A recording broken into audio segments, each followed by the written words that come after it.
Está escrito em Filipenses capítulo 2, versículo 4, o seguinte: Não tenha cada um em vista o que é propriamente seu, senão também cada qual o que é dos outros.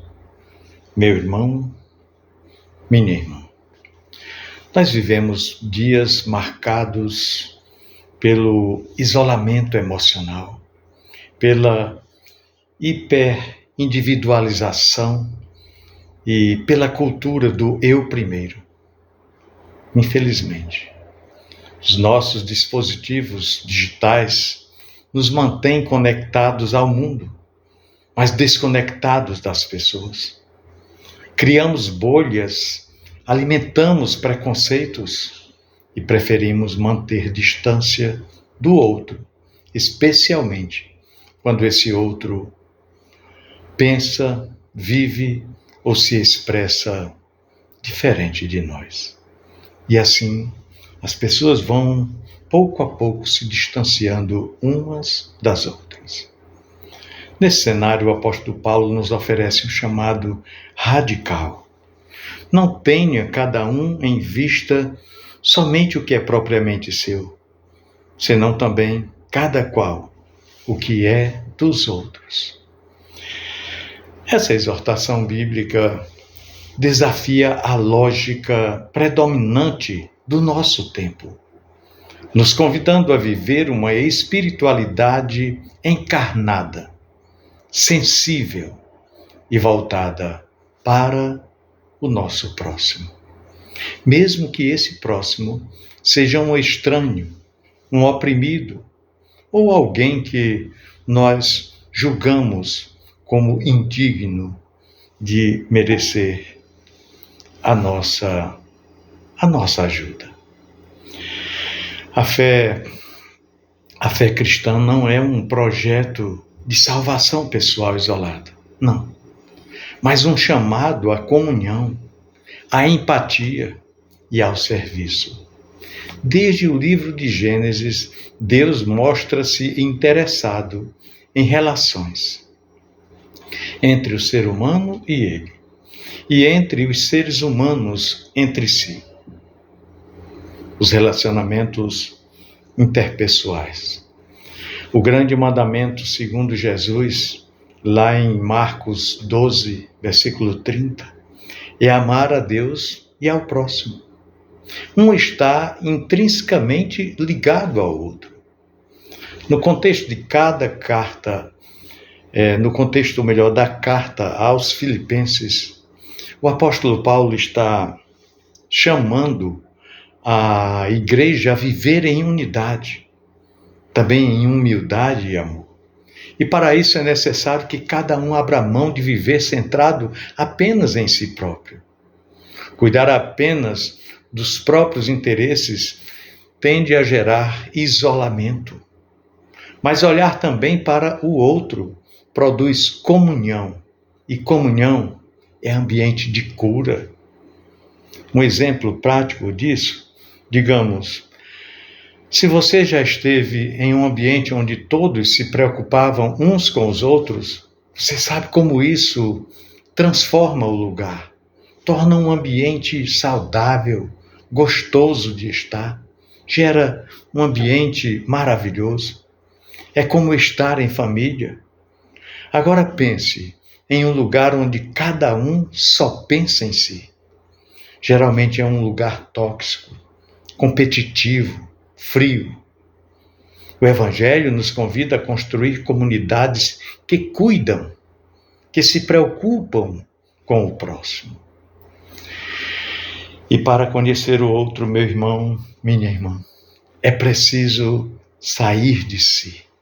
Sim, muitas vezes nós estamos a poucos metros de pessoas que vivem realidades completamente diferentes da nossa e ignoramos isso. Às vezes nós julgamos quem mal conhecemos, condenamos estilos de vida, falas, atitudes, comportamentos e condições sem ao menos ter escutado as suas histórias.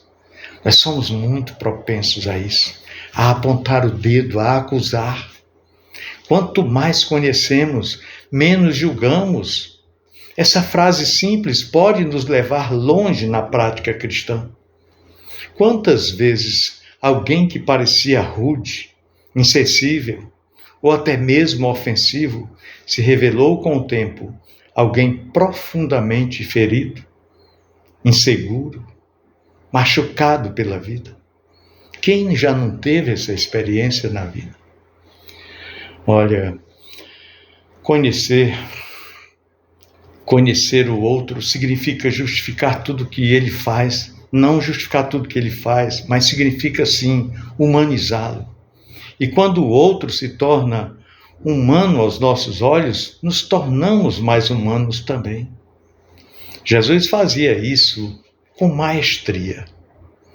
Ele via o cego, o paralítico, o mendigo, a mulher pecadora, o cobrador de impostos, o samaritano. Ele se aproximava, ele ouvia, ele tocava, ele chorava com os que choram, se alegrava com os que se alegram, e a sua compaixão sempre vinha antes da correção. O seu amor curava, a sua escuta restaurava. Nem tudo na vida é uma questão de escolha, nós sabemos disso. Um erro comum entre pessoas bem intencionadas é assumir que todas as situações da vida são resultado de escolhas pessoais. Mas isso é uma meia-verdade. Sim, nem todos tiveram as mesmas oportunidades, as mesmas redes de apoio, a mesma educação, a mesma formação, a mesma estabilidade emocional. Então, tudo isso aí faz com que difere de um para o outro. Nós somos responsáveis por nossas escolhas, sim, mas há realidades em que a escolha sequer foi possível. Pessoas marcadas por pobreza, por abuso, por discriminação ou por abandono desde a infância, nem sempre têm a estrutura que muitos de nós tivemos para fazer escolhas diferentes. É assim. O contexto social que nós vivemos é este. Um exemplo bíblico muito presente é o da mulher samaritana, lá no Evangelho de João, capítulo 4. Jesus não a condena por sua história familiar conturbada, por sua vida pregressa totalmente desorganizada. Ele a escuta, a respeita, a oferece dignidade e a transforma. Ele a vê como mais do que seu passado. E é exatamente isso que devemos aprender a fazer com os outros. Olhar além da aparência, da situação, da superfície. Olhar com os olhos da graça. E Jesus nos desafia em Mateus 11, 29. E aprendei de mim, porque sou manso e humilde de coração. Precisamos aprender com o Senhor. Preconceito é pecado e o Evangelho é inclusivo. Sim, a fé cristã é essencialmente inclusiva. Jesus tocava leprosos, comia com publicanos, se deixava ungir por mulheres marginalizadas. Ele não apenas falava de amor, ele vivia o amor de forma prática e radical. Paulo escreve em Gálatas 3:28, que em Cristo não há judeu, nem grego, nem escravo, nem livre, nem homem, nem mulher, porque todos são um. É assim. Isso significa que o Evangelho não permite superioridade, não, preconceito e muito menos exclusão. Não cabe racismo, elitismo, misoginia ou aversão ao pobre no coração de quem segue Jesus. Se nós julgamos e rejeitamos com base em classes sociais, em base na cor da pele, né? Origem ou comportamento, aí nós estamos traindo o coração do Evangelho. O Evangelho abraça a todos, como estão. Só que ao abraçar, ele passa a transformar. Por isso é importante, né, abrir mais os braços, né? Porque a ponte é mais eficaz do que o muro. A resposta cristã ao caos do mundo atual não é se fechar numa fortaleza espiritual, mas construir pontes. A fé que apenas condena, recrimina, discrimina, mas não acolhe, não pode ser chamada de fé cristã. Não passa de religiosidade farisaica, legalismo. Jesus estendeu os braços na cruz e com isso ele abraçou a humanidade, todos indiscriminadamente. A cruz é o maior símbolo de abertura ao outro. Quem se diz discípulo de Cristo precisa aprender a viver com braços abertos, não com dedos apontados, né? O chamado do Evangelho é bem claro. Interessar-se genuinamente pelo outro.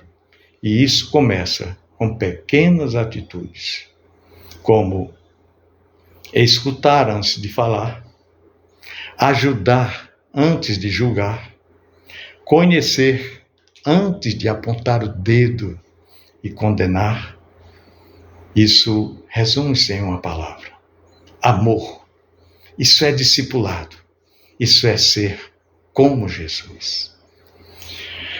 Por isso, meu amado irmão, minha amada irmã, nós não podemos ser fiéis a Deus e, ao mesmo tempo, indiferentes para com o nosso próximo, independentemente de quem ele seja. A espiritualidade cristã se mede pelo amor prático. Em 1 João 4:20, a Bíblia diz que se alguém disser, amo a Deus, mas odiar o seu irmão, ele não passa de um mentiroso.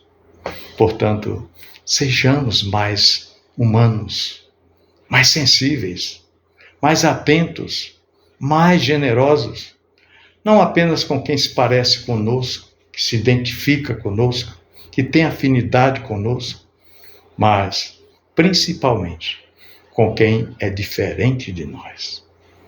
O mundo precisa de pontes, não de muros.